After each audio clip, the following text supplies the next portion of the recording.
Hi, welcome to the second video in the Working Backwards series. In this video, we're going to talk about how to use the Working Backwards with multiple choice problems, or at least a selection of them. So how are you going to work backwards with multiple choice problems? Some of this might actually seem to be like common sense to you. If the multiple choice problem has the answer listed, you really could just try things out, right? I would say that's more of a guess and check method. I'm going to focus on the problems where there really is a clear order of things that are happening to a value that you would end up, you'd have that ending amount. So first thing, just like we did with open responses, I would underline that question. We're going to use that to label the answer column, right? That's going to represent the answer. So it's going to be the amount of money or the length of a rope, something like that. We're then going to check to see if the answers are in numerical order. They could either be ascending or descending. Most multiple choice questions are on standardized tests. And then we're going to start with choice C because we're going to be right in the middle.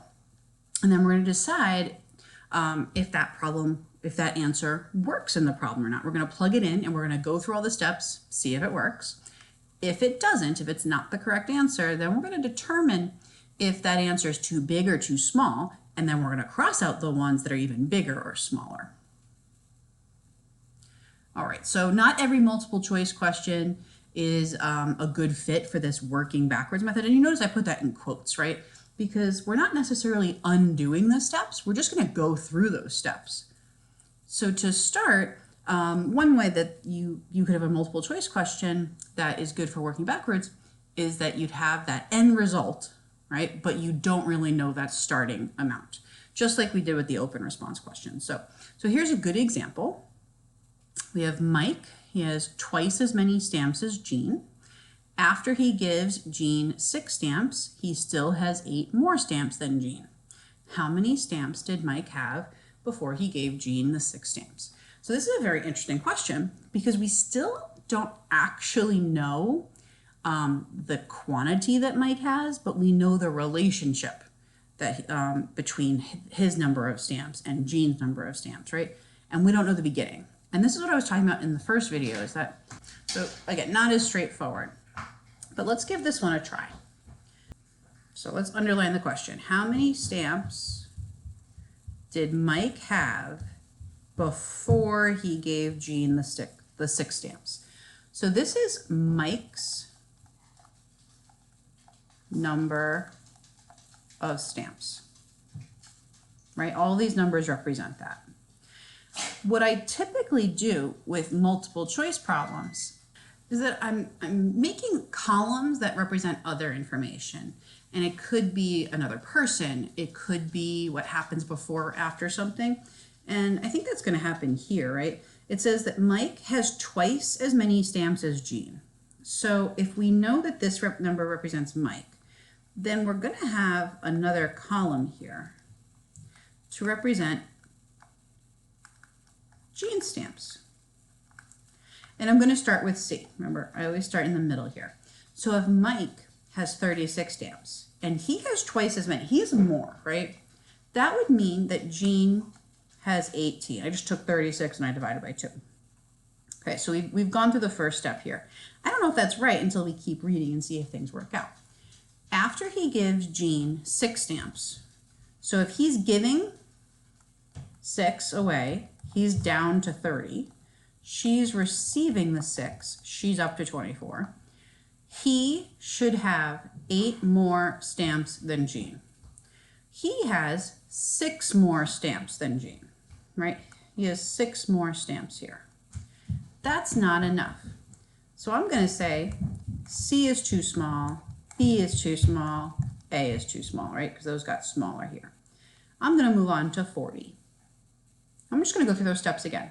So Mike has twice as many stamps as Jean. Jean has 20 in that situation.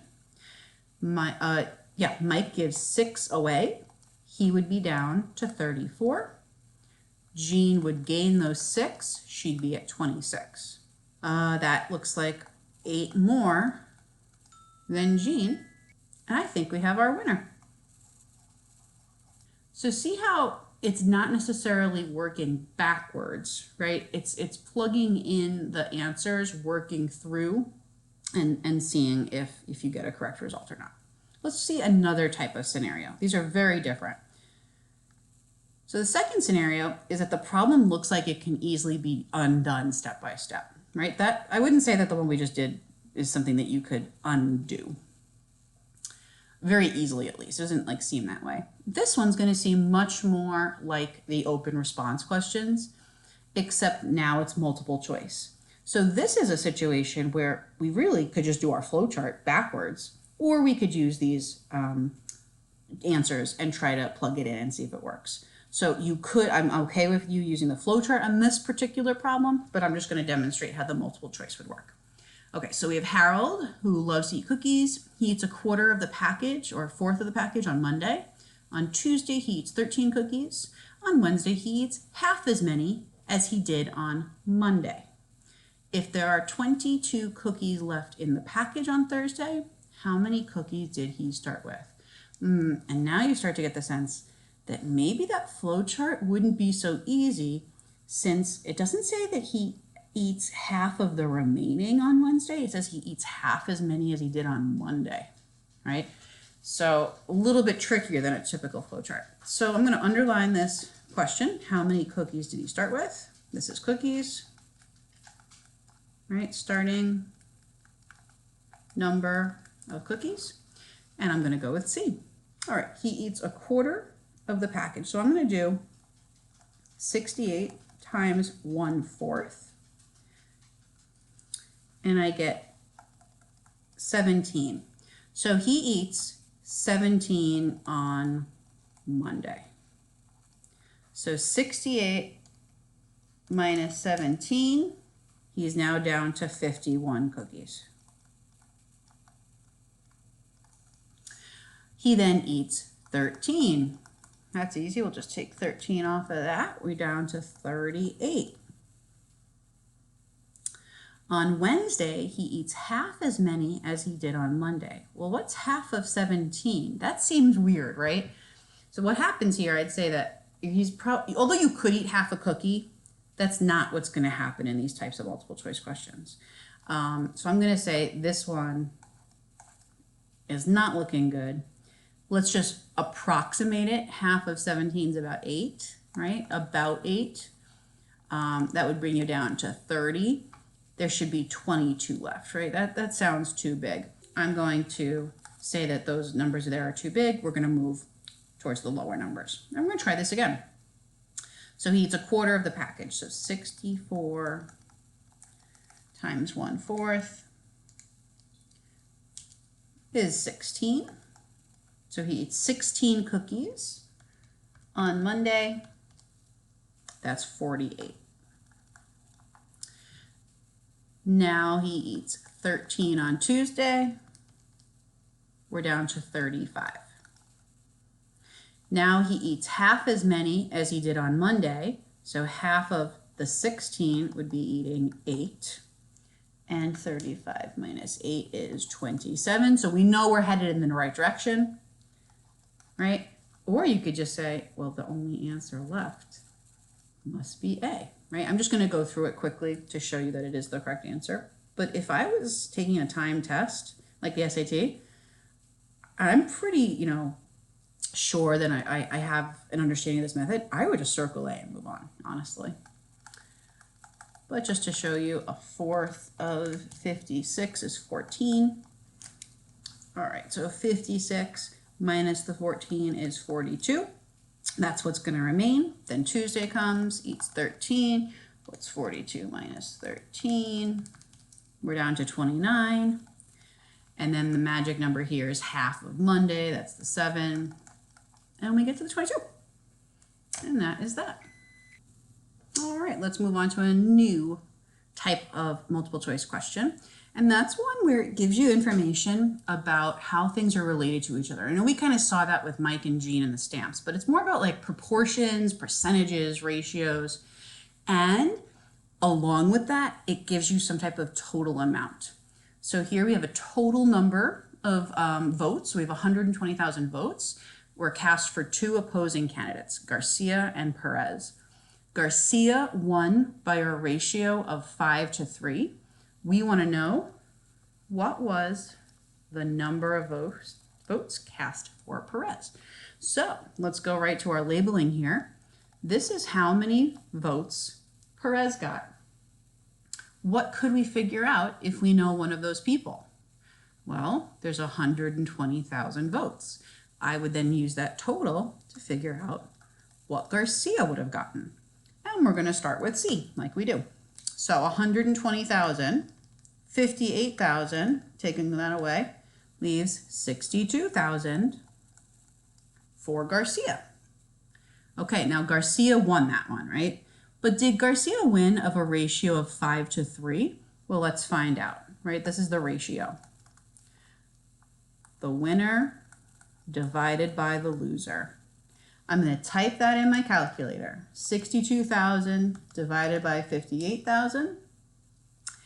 And I got about 1.069. Is that what 5-3 is? Let's find out. What's 5 divided by 3? Nope. This is about 1.6. So we're going to cross C out. Looks like we're going to have to go bigger, right? It looks like we want this number to go up. Let's see if that's actually true. Sometimes ratios can be deceiving.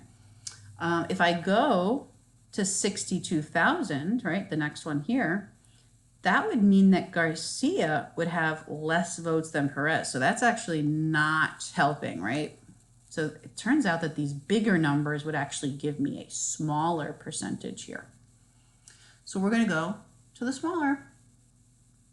We're going to go to the 45,000.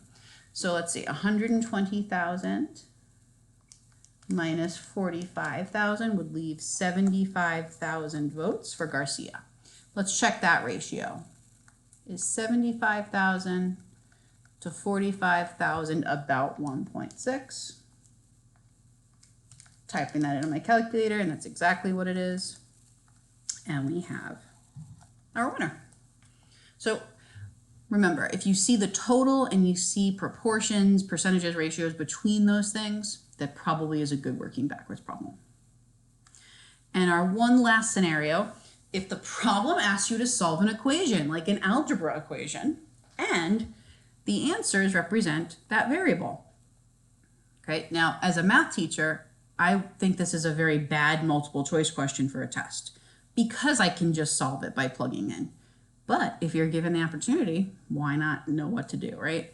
So we have this equation. You may not even know the algebra of how to solve this equation, but yet you know how to plug in numbers and to see if things are equal. And that's what we're going to do here.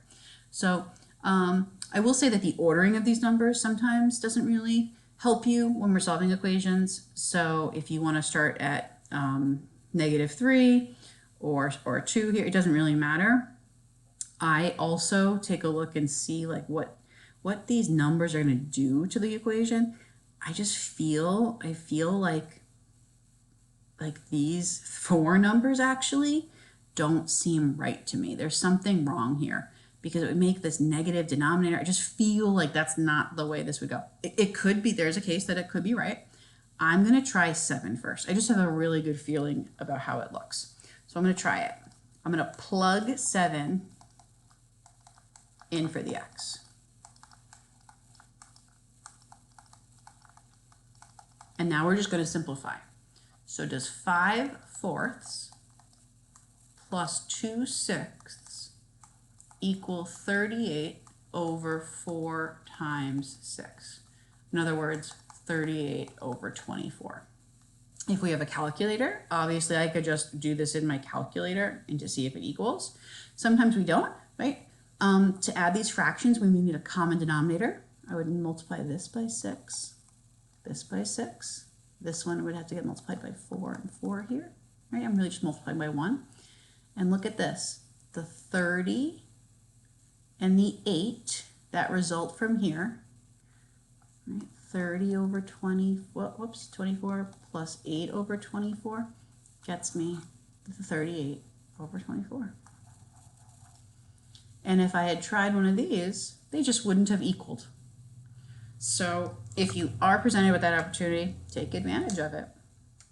All right, I hope that gives you a little bit of help, especially on standardized tests like the SAT.